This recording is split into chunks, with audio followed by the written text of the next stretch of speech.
はようございます。山田うさぞうです。今日は皆さんに、わしが遺言書を書くようになった理由をお伝えします。わしには山田虎蔵というじいさんがいるんじゃがの。このじいさんはすごい人で、町中のみんなから好かれていて、おばあさんたちから毎日お茶の誘いが来るような、すごいじいさんだったんだよ。わしのじいさんはの、早くに連れ合いをなくしての、わしと同じなんじゃが、そのばあさんのことが大好きでの、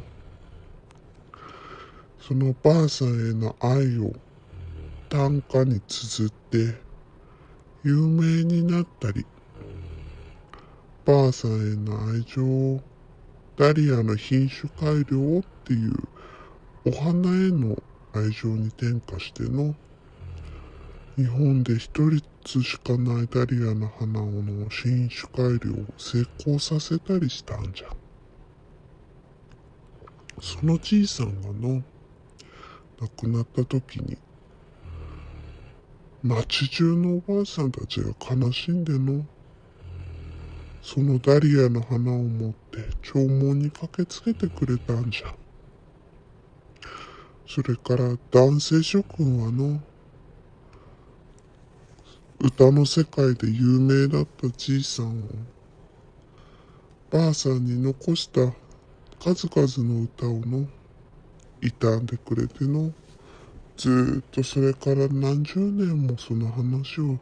し続けてくれてるんじゃ。わしは小さかったからの、なかなかじいさんが社会的にどういう人だったか気づかなかったんじゃが、その光景を見ての、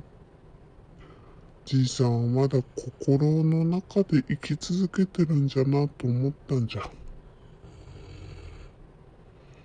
でもわしはの、特別な才能があるわけではなくての、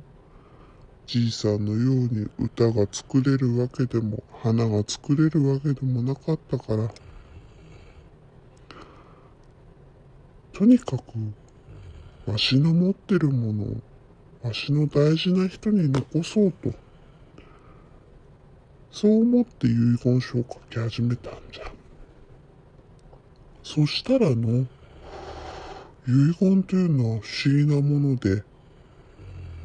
自分が書き出すとの、ああ、わしはこういう財産を持っていたのかとか、わしの財産を運用するためにはこれだけのものが必要だから、これも一緒に残しておかなきゃいけないなとか、そんなことが見えてきたり、自分にとって大事な人っていうのが誰なのかっていうのをよくよく考えてみたり、すごい大事なことなんじゃなってことに気づいたんじゃ。だから30代、40代の諸君は特に財産がないからといって遺言書を書かないんじゃなくて、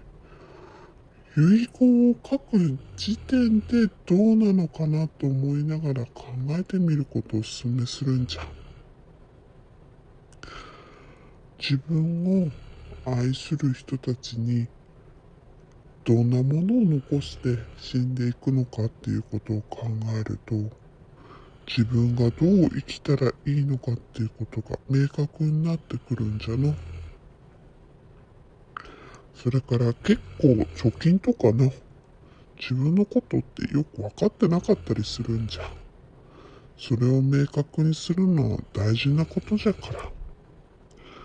いろんなことをやってみるうちの一つとして遺言を書くことをお勧めする。では諸君、またの。